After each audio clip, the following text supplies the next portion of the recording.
this feels even much better and righter to me than stand-up does.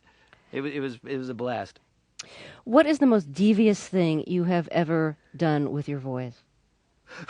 Oh boy, that is very weird.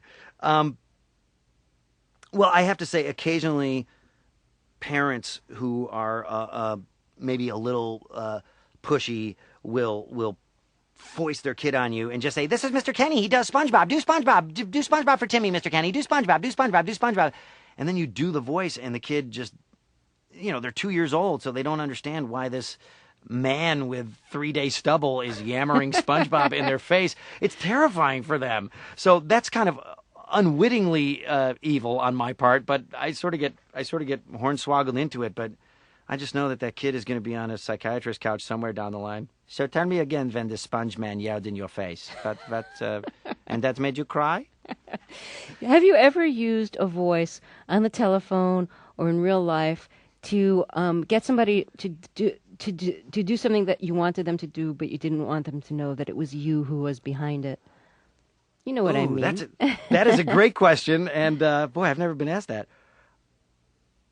There was a time when I was first trying to get stand-up comedy bookings and trying to book gigs where I posed as my own agent. I invented, because I was so bad at tooting my own horn and pushing myself, which I was just awful at.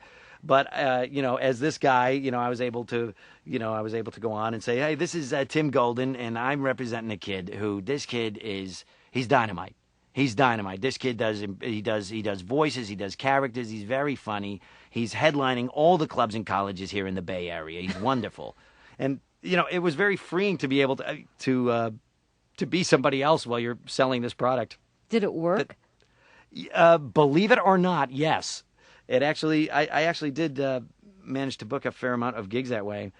And, it was the 80s. There was this huge comedy boom going on where all you had to do to make a living as a stand-up comedian was not be terrible. All you had to do was avoid sheer awfulness, and you could make a living. So it's like, wow, I don't want to set the bar too high, but I think I can be slightly better than awful. I think I can make a living at this. Do you ever get recognized by your voice, since you don't really use your real voice in your work? No, actually, this is a character that I'm doing right now. This is, this is really hard for me to do right now.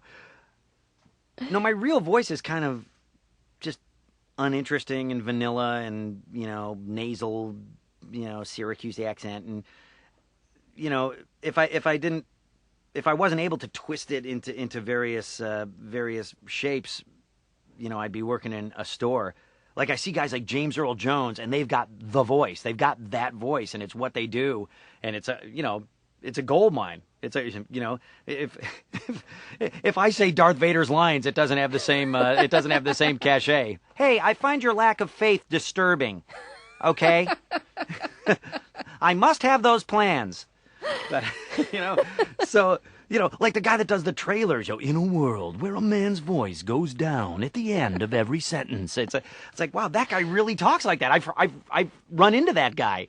That really is his voice.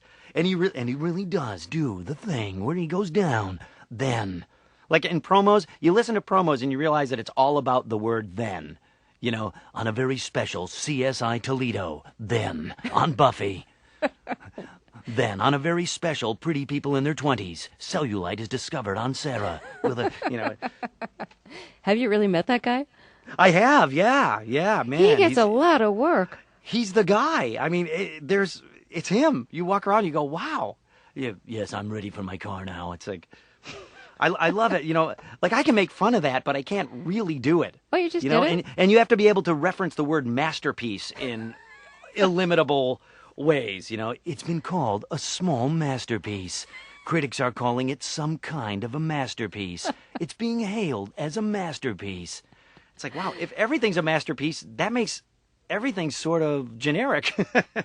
If it's all a masterpiece, it's all yeah. Well, Tom Kenny, it's just been great talking with you. Thank you so much. And thank you very much, Terry. What voice was that? That was That was my Mr. Haney hillbilly voice from Green Acres. I don't know. No, I think that was I did interviews all day today voice. That's Phlegm. That's Mr. Phlegm, my new character that I'm working on. Tom Kenny does the voice of SpongeBob SquarePants. The SpongeBob SquarePants movie is out on DVD. The TV series started its new season on Nickelodeon this month. Our interview was recorded last November.